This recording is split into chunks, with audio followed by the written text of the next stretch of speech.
ذاتی مکان اور وسعت رزق کے لیے اگر آپ کے پاس رہنے کی ذاتی جگہ یا مکان نہ ہو اور آپ ذاتی مکان کو لے کر پریشان رہتے ہوں، یا روزی کا ذریعہ نہ ہو، یا رزق سے تنگی ہو، یا مسافرت ہو اور سامان آپ کے پاس کوئی نہ ہو، تو مذکورہ آیت کو دن میں کسی بھی وقت اول و آخر 11 مرتبہ درود ابراہیم کے ساتھ 151 بار روزانہ پڑھ لو جب تک کامیابی نہ ہو۔ انشاءاللہ عز و جل کامیابی ہوگی۔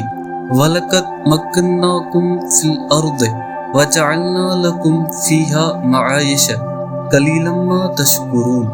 نوٹ: وظیفہ کے دوران کسی سے بات کیے بغیر وظیفہ ختم کرنا ہے۔